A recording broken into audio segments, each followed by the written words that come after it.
Okay.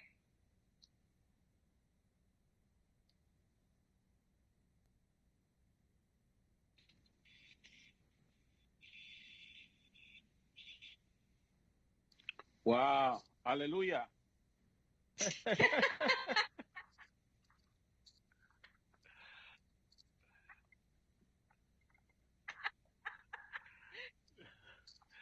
doy cámara, dame un segundo.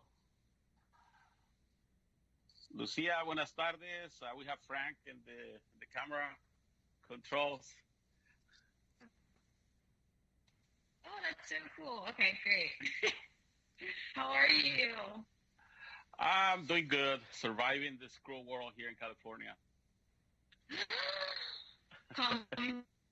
California. I live.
That's the politician, right?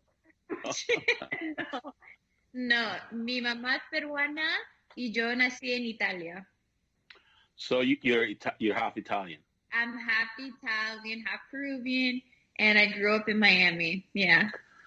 So now we were watching some of your videos, and I came across a video where you're defending masculinity, and I kind of like that because yeah, I told you I'm in California, so I see that there is a war on the on this toxic masculinity issue that they brought up, and I think it has a lot to do with you were also talking about transgender issues and all that, and how does that all tie up for you, like as an activist? How do you see that?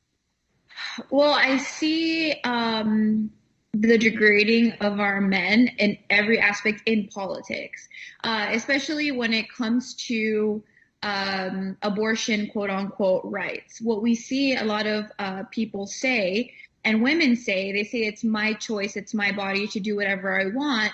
And they put our men in a corner as if though they need to not say anything because it's not their body, it's not their choice. But yet, if it wasn't for the man, there would not even be a baby in question. So we are seeing just our men stripped of talking, stripped of their rights. Women are coming out and saying that they want to lead the household and they want to take on roles of men that are biblical. And it is, no shock that we see one in two couples failing, one in two marriages ending in divorce because we need to give men the respect that they so rightly deserve, as God told us in the Bible.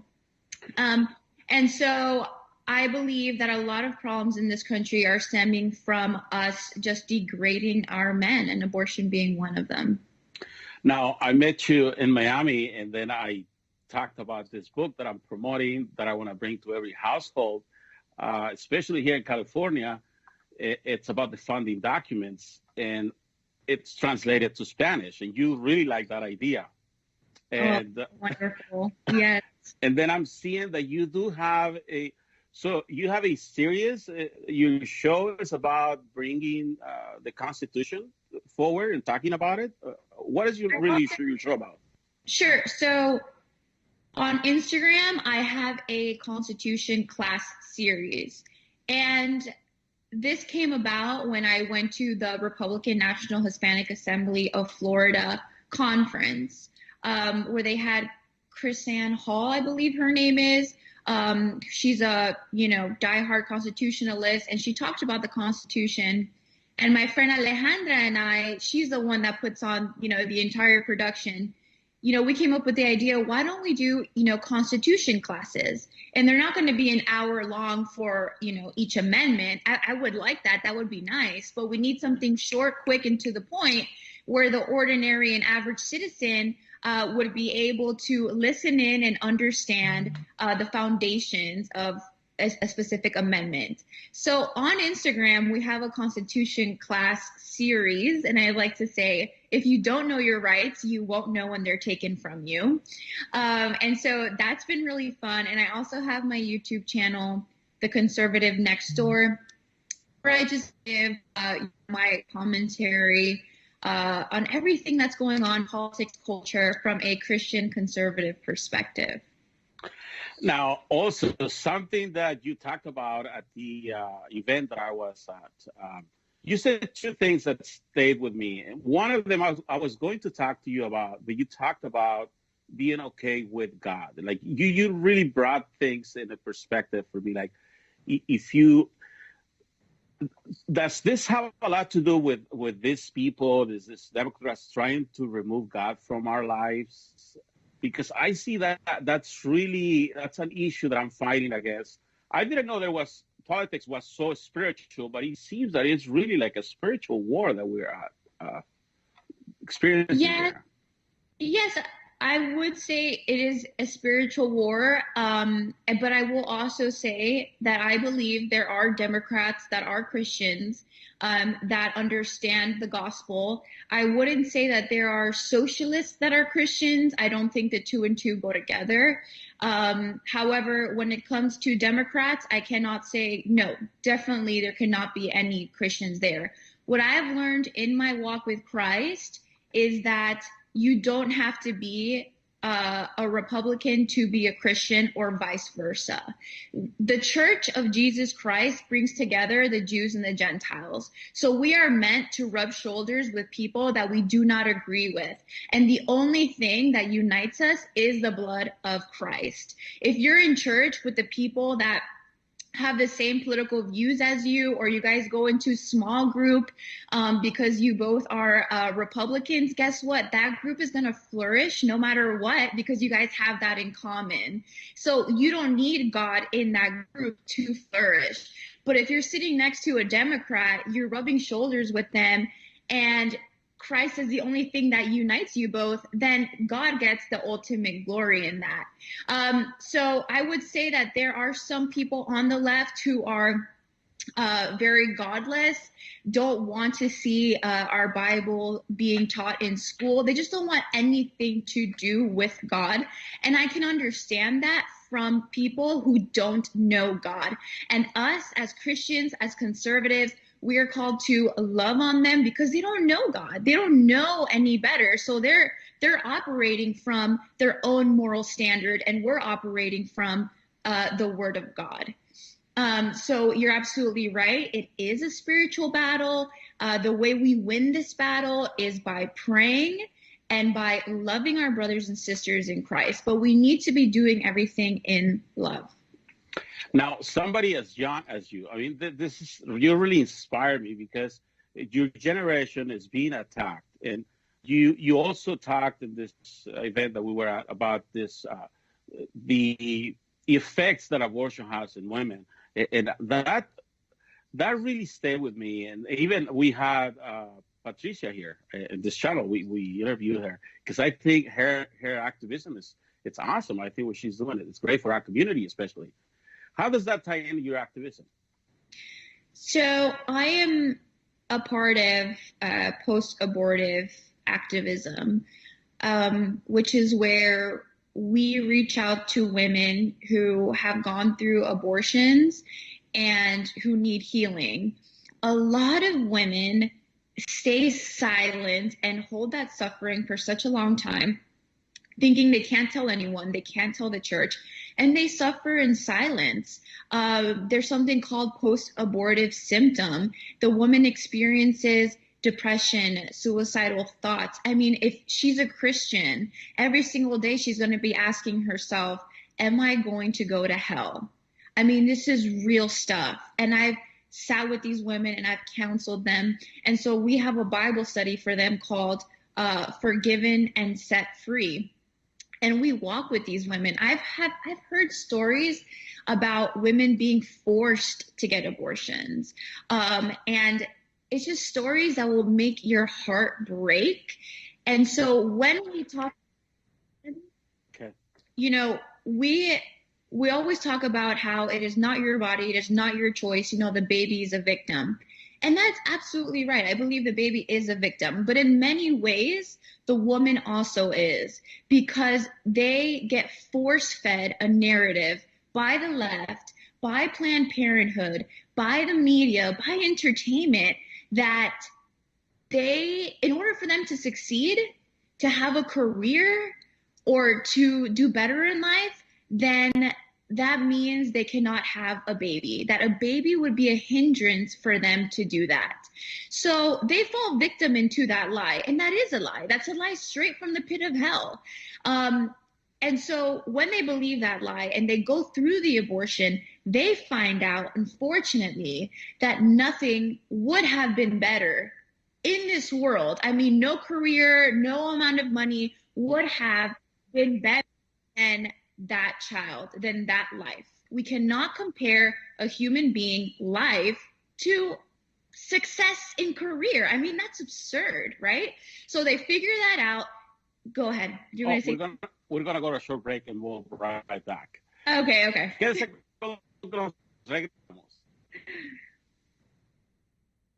Hello? The United States Armed Forces. Sorry, we're gonna go to. The United States Armed Forces is the greatest force for good the world has ever known. And with this renewed American strength, we're once again embracing America's role as leader of the free world. Your service here at this historic base supports NATO missions all over the world. You support our armed forces, our allies, and our partners on 3 continents. And you make it possible to move troops and supplies wherever they need to be. Ramstein Air Base is the heart of the American military on the European continent, and the free world is safer because of all of you. As you stand your post, I want you to know that your Commander-in-Chief and all of the American people are behind you. As long as we have men and women like you, I know America will be safe, our freedom will be secure, and the best days for the greatest nation on earth are yet to come.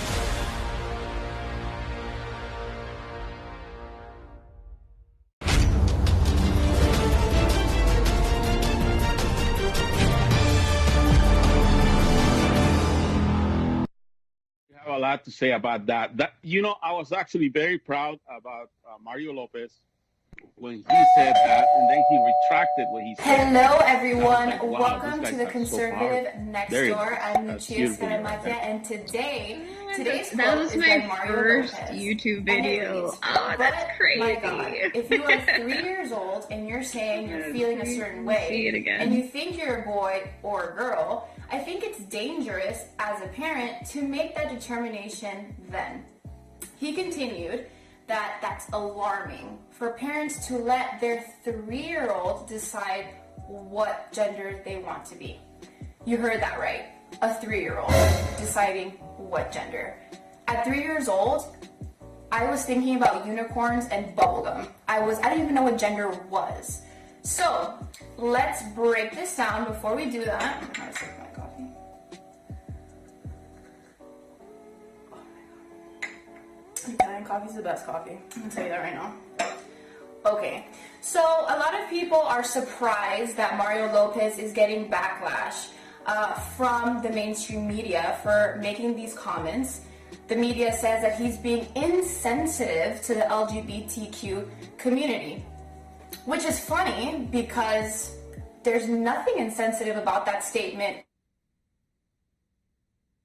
Watching that video, you're saying it's your first video, but see, this is how powerful it is for activists like yourself to just say, you know what, I'm going to turn on the camera and I'm going to say what I think. And I can tell you this, I've been in this for about 40 years. Before Trump, I wasn't interested in politics. But my activism comes in because I went bankrupt in 2009, as I said at the event where we're at. So I come into this politics because I see that there's an economic problems. You know, there's cycles that are affecting our communities in ways that if we don't protect our communities, I mean, people lose their homes, entire neighborhoods, go bankrupt. But for you, what's the passion behind you? What made you say, you know what, I'm going to make a change in my community? Jesus Christ, without a shadow of a doubt. I was running away from politics for such a long time. And what I can tell you is that your purpose in life and what God wants you to do will always chase you down no matter what.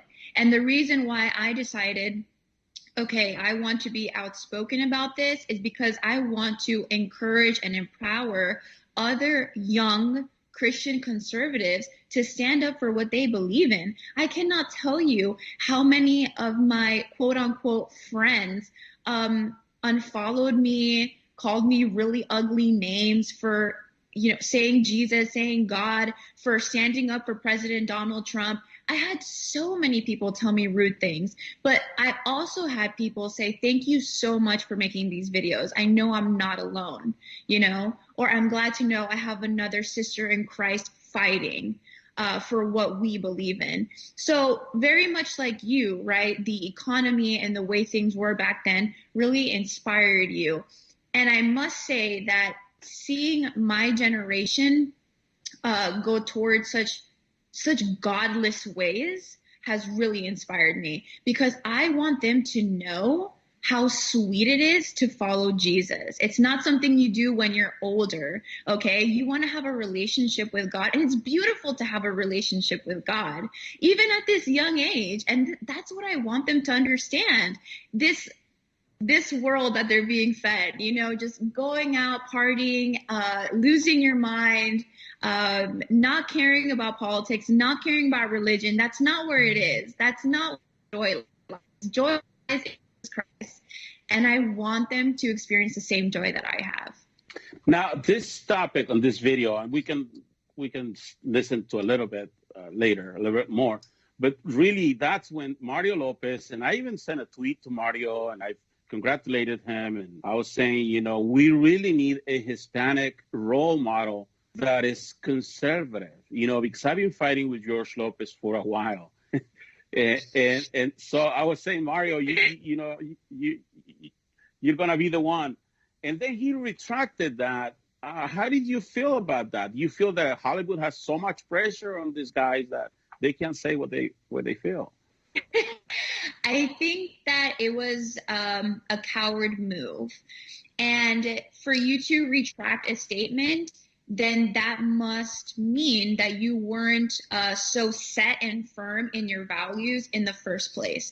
Because you're either, let me put it to you this way, you either believe wholeheartedly in truth and in your values, or you don't. And anything that comes your way can completely throw you off. So if Hollywood says, hey, don't say that, and then you take that statement back, you didn't really believe in it in the first place. Because I know, and I'm sure you're this way as well, that if someone told you, actually retract that statement or else, but you believe in this wholeheartedly, you'd say, heck no, I'd rather lose everything than give up my beliefs, my integrity, and what I stand for. So for him to do that, that just goes to show that he didn't really stand for it. And it was a coward move.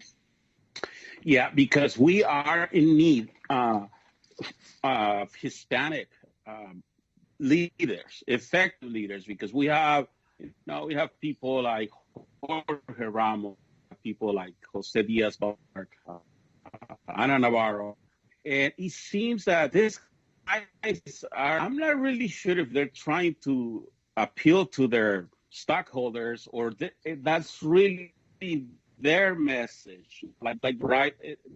This is who we are. But are these guys, you think they're following the money, or they really think that? They really don't like America? I would, oh man, the people that retract statements, I would say that they just love the money, and that's what it is. And they're going to learn quickly that the love of money is the root of all evil. And so they're going to be going down that path. So I would hate to think that they hate America. And I do hear that a lot, the left hates America and these people hate America. Ooh, that's a very bold statement. I wouldn't say that they hate it as they, want to change it, but we have different ways to look at that and how to change the United States. But I wouldn't say that they outright hate it, because this country is awesome. Your mom became naturalized. Is that the case? Because I remember you came to me and you said, I would love that book for my mom. Now, your mom fell in love with this country, and obviously, does she feel the same way you feel about this country? Does she want to give back to this country? Oh, yeah. My mom became naturalized in her early 20s. So she's 55 now. Sorry to give your age out, Mom, but I love you. And my mom actually works in immigration work, and I work with her. We do residencies, citizenships, political asylums. I mean, you name it, we do it. And the reason why she has done this for so many years is because she loves this country and she loves her people, her Latino people. She wants to see them do better and succeed in a nation where she loves.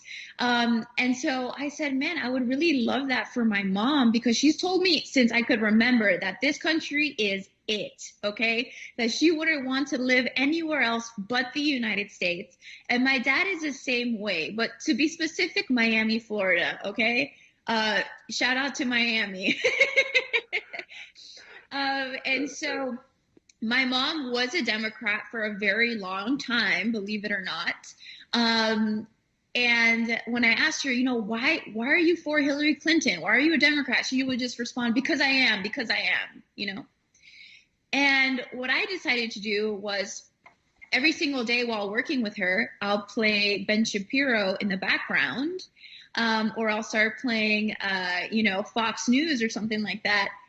And it came to a point where she said, "Ay, Lucia, ya no puedo con los demócratas," and she became Republican. I mean, she is Republican, pro-Trump, and so I'm so proud of her. So she's gonna vote for Trump this 2020. She's absolutely gonna vote for Trump. God bless her soul, because now she is on Facebook being a warrior for Trump, which is great. She's gonna be one of the 32 million Hispanics that are eligible to cast a vote for Donald Trump.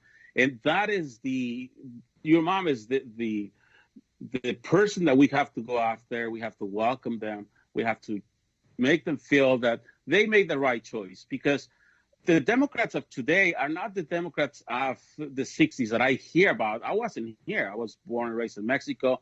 And when I think about it, if I would have been in Mexico, because I love the message of Cesar Chavez, I love the message of Martin Luther King, I line up with that, but I don't think the Democrats of today are really living to those values. Do you think they are? Or I don't believe that the Democrats at this moment have any values, because if they did, then they would be held accountable for those values. And what we're seeing is that the Democratic Party, they don't have a foundation.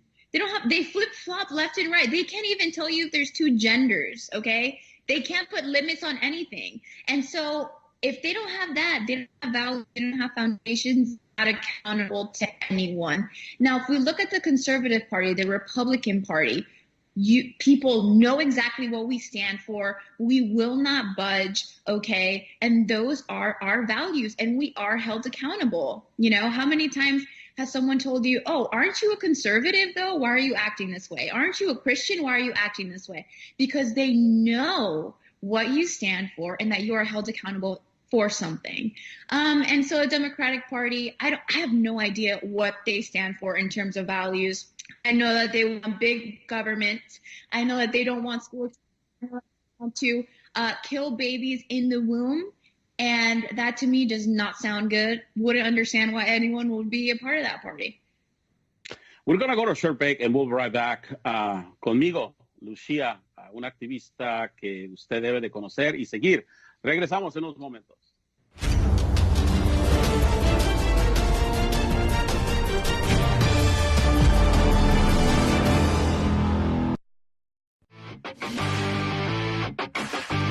Yo soy René Laván y estoy con mi querido amigo Rubén Rabasa, que me está mirando, porque ahorita le piché una ahí duro que el nombre más buscado en Google era Tulsi Gabbard. ¿Conoces a Tulsi Gabbard, Rubén? Ahora la acabé de ver. Muy conocida en su casa. Pero fíjate, su casa es en Hawái.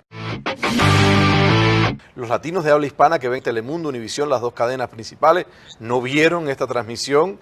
¿Cómo se van a sentir americanos? ¿Cómo se van a asimilar? ¿Cómo vamos a ser parte de esta gran nación? Ese puede ser la próxima debate que hubieran de los demócratas. No, pero eso no lo pagaron los mexicanos. No lo pagó el Chapo. Que lo pagaron fueron los que compraron la droga. Y tú dices... Bienvenidos a The True Channel. Tenemos una reportera con nosotros, una corresponsal que se llama Ingrid Valerino. Hemos amanecido aquí en el Doubletree Hotel.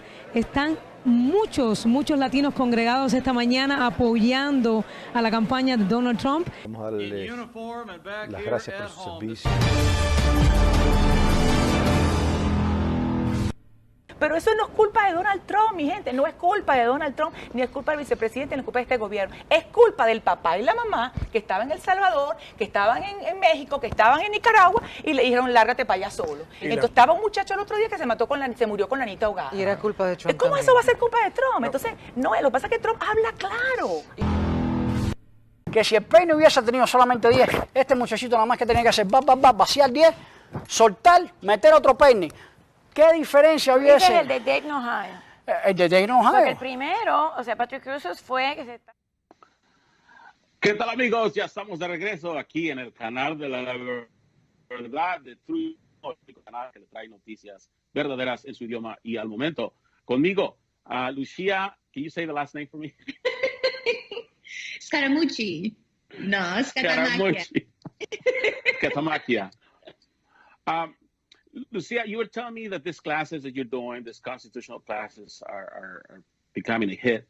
And, you know, they say that the best way to learn is teaching. And I can see how this is going to build you as a constitutionalist, but also how kids or, you know, younger generation are going to say, wow, this is for us too. Because the only reason I was exposed to the Constitution was because I became a naturalized citizen. So that brought me a little closer, but I had to learn certain things. I had to take certain steps to become a citizen. The oath, really, to be honest with you, I took the oath and I pledged allegiance for the first time, but I really never internalized that until Trump and until I started talking about it at rallies. And I was saying, wait a minute, I took this oath. Does your mom remember that oath she took? Yeah, she did, actually. And what's great is that one of my good friends, Valerie Nicholas, who she's a Republican, she applied for her citizenship. I helped her apply for her citizenship. And so that means that soon I get to experience that ceremony because I've never, been able to see it. And people tell me that it is phenomenal. So I can't wait to be a part of it. Can you imagine you go there and it is a process of coming to believe in something new, but it really starts when you leave your country of origin. Like for me, my dad, I was introduced to the American dream at 9. And I really didn't think that was for me. I had my English classes in Mexico. I didn't pay attention to it. It wasn't until my dad decided to move the family here in 1991 that happened. And even then, you get your residency, you get your green card. You still don't want to do it because it is a conversion of nationality, right? You have to give up your country of origin. And of course, like I can imagine your dad, being Italian, how much he probably loves Italia.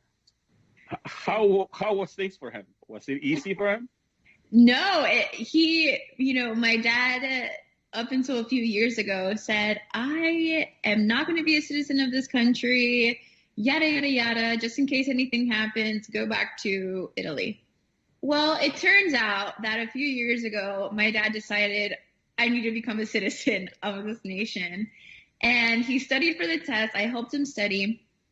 And he went through the citizenship test. I don't remember if he actually went to do the pledge because I don't remember being invited to that or going for that matter.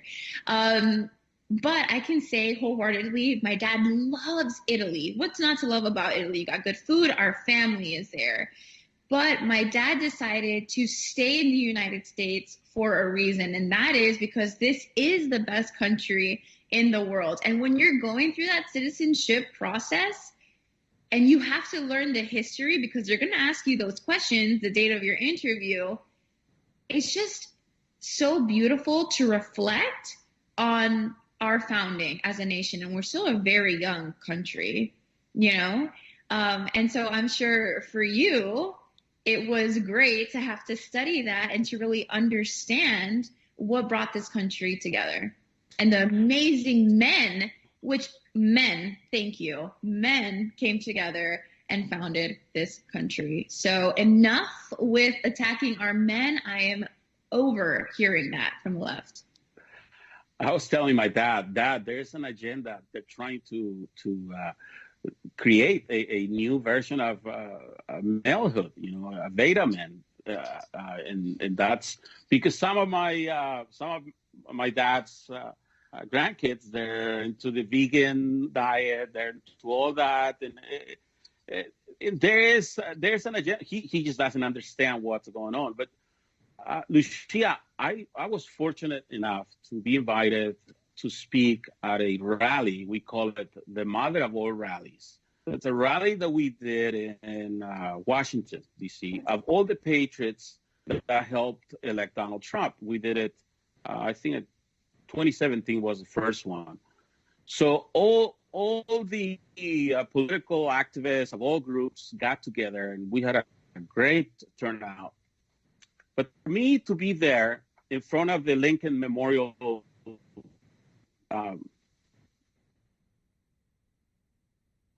that's the one. Can you hear me? Yeah, I can hear you.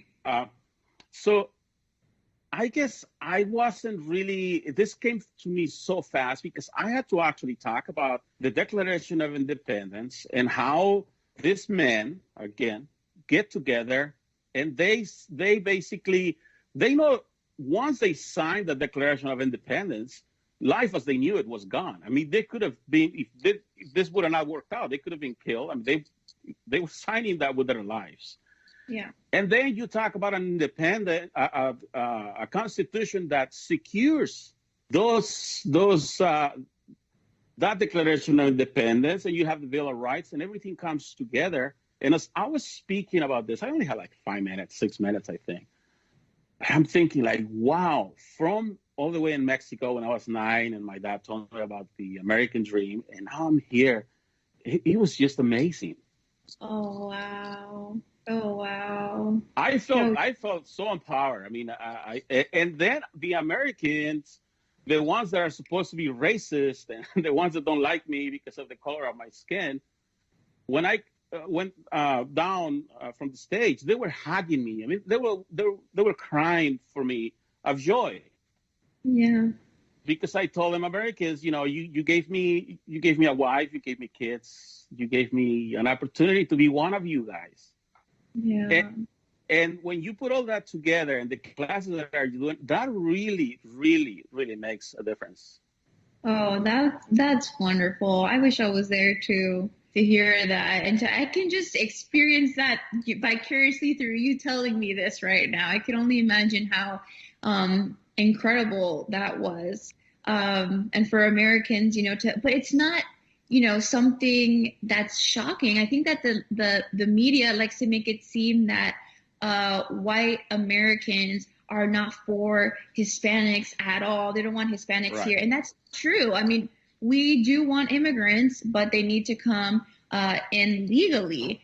And so there's nothing racist about that whatsoever. And when the left throws a racist card, it's just pathetic at this point because everything is being, labeled racism. And that's just not true. And not just that, but they're also selling themselves short because they're not having the full experience that I'm telling you about or the experience that your dad had, right? Because if you try to cut corners, then things can end up bad for you at the end. But where do you see your generation going right now with all the? I saw Bernie Sanders there is hashtag women for Bernie. I think that was trending yesterday. What do you think about that hashtag?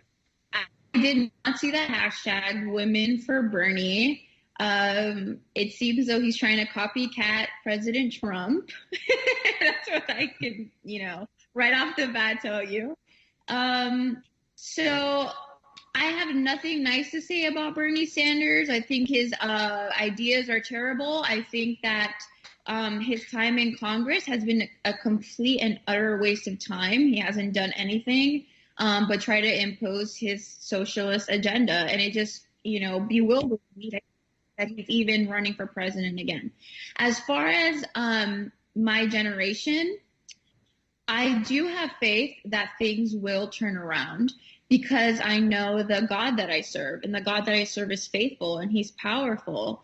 And so I don't want to be pessimistic and say, oh my gosh, we can never turn this thing around. I don't believe that to be true at all. As a matter of fact, I think people are sick and tired of not knowing the truth and just seeking truth because now truth has become subjective. What's true for you is not true for me, right? But we don't need that. We need something constant, okay? Because we cannot function as a society if we don't have foundations, if we don't have set values.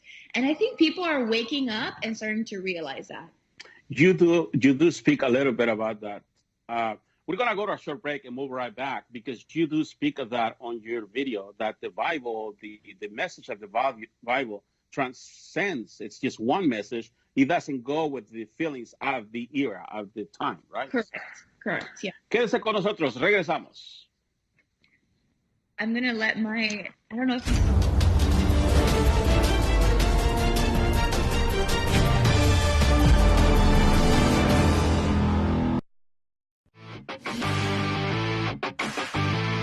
answer for capital or otherwise infamous crime unless on a presentment or indictment of a grand jury. So your case first goes to the grand jury and they decide whether or not there is sufficient evidence to take your case to trial. Once your case goes to trial, then you go up against a jury of your peers. But there's an exception. Except in cases arising in the land or naval forces or in the militia when in actual service in time of war or public danger. So if you are in the military, times of war, and something happens on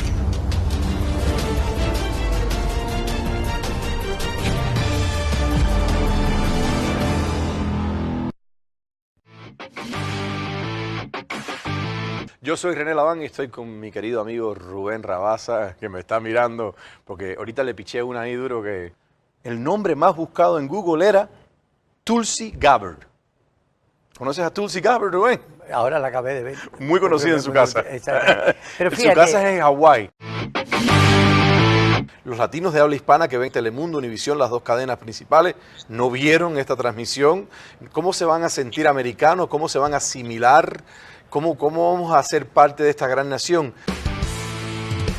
Ese puede ser la próxima debate que hubieran de los demócratas. No, pero eso no lo pagaron los mexicanos. No lo pagó el Chapo. Que lo pagaron fueron los que compraron la droga. Y tú dices... Bienvenidos a The True Channel. Tenemos una reportera con nosotros, una corresponsal que se llama Ingrid Valerino. Hemos amanecido aquí en el Doubletree Hotel.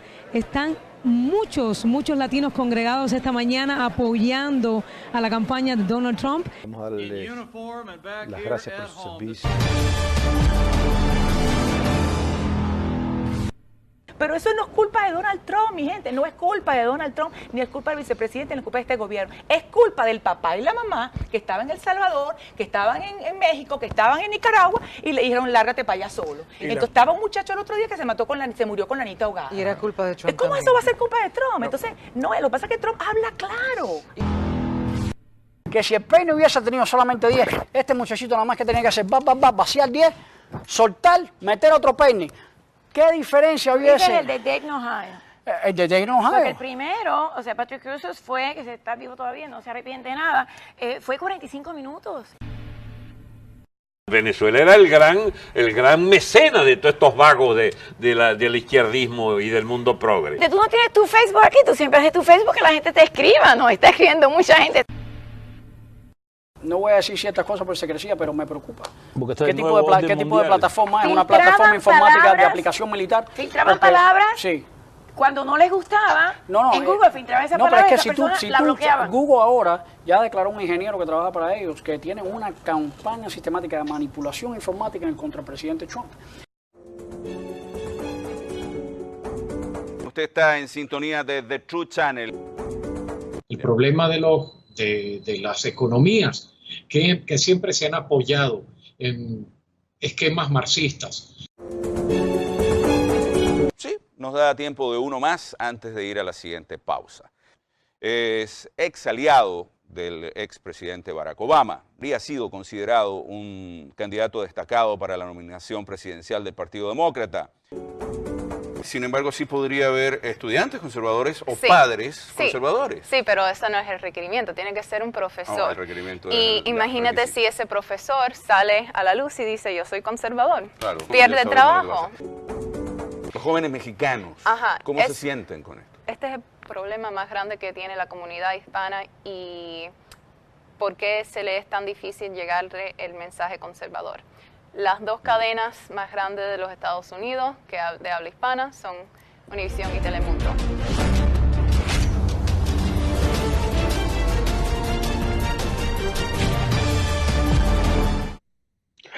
¿Qué tal, amigos? Ya estamos de regreso aquí en el canal de la verdad, el True Channel, el único canal que le trae noticias verdaderas en su idioma y al momento. Conmigo, Lucia, and I'm going to let her say the last name. Scatamacchia. Scatamacchia. We were talking to Lucia's mom. Lucia's mom is a naturalized American citizen. Yeah. And I can tell you, for a naturalized American citizen, how beautiful this country is. And you're going to see a lot of activists. Yesterday, I had in my show, Agnes, a angel mom that she's around. She's been to the White House. I don't know if you know her. Agnes, she's running for Congress now here in California. Oh, okay. She came to the United States from Brazil. And you can see how these citizens, that's why I was telling you how important it is to remind Jorge Ramos, to remind Ana Navarro, to remind all these naturalized citizens that are now red carpet activists, Hollywood activists, of the gift that they were given. They were given the biggest gift that this nation can give to somebody that was born outside the walls of the nation. Yes. Yes, absolutely. And that's, And that the gift really is the government recognizing the freedoms given to you by God, because the government is not the one that gives you these rights. They just say in the Constitution, in the Bill of Rights, we acknowledge your God-given rights, and this is what we acknowledge, and here is our limit. And so many people take for granted the Constitution. They take for granted so many things, and I believe it's because they weren't educated well enough on our history, on the background. We see that our education system is failing us when it comes to civics, when it comes to politics and history, and it is showing in this generation especially. Where do you see your activism going? Do you see running yourself for office soon, or where are you going here? As of now, I am studying for law school to be an immigration and religious liberty attorney. And as far as running for office, I would love to do that. I am praying on whether or not that's God's will, because I do want to follow what he wants me to do. But I think it would be incredible. I would love to do that. I would love to be in Congress and represent my people, but no one will take me out of Florida. I love Florida. Okay. I lived in DC month, hated it. Came back running. Okay. Miss Miami, miss my Hispanics, my people, my orange juice. I miss that all. And so no one's taking me out of Florida unless, of course, God wants it. And that's a different story. But now you are doing some volunteer work for the RNHA. You're doing volunteer work for a few other groups out there. How do you see the RNHA working for you? I mean, is that something? How can we help your activism? How can you all help the RNHA? Okay. Oh, yeah. What I was trying to say is, how can we best help your activism? Just to close here, how can we find you and how can we support you? I think the best way to help me is definitely sharing. But what is most important is if you learn material through my Constitution class or through my YouTube channel, share that with a friend, share that with a family, what you learned about the United States. Because at the end of the day, I'm only temporary. I will not be here forever. But I pray that this nation does. And that's all I want, is for this nation to move forward and thrive. And so that would be helping me, because all that I'm doing is for the United States. It's not for me. So, yeah. Awesome. Lucia, thank you for taking the time to talk to us. This is your house. We hope you can come back and say hi to us and talk to you soon. All right. Talk soon. Thank you so much for having me. Por su atención, muchas gracias. Quédese con nosotros. Viene un programa con el grupo Lexit de aquí de Los Ángeles. Regresamos.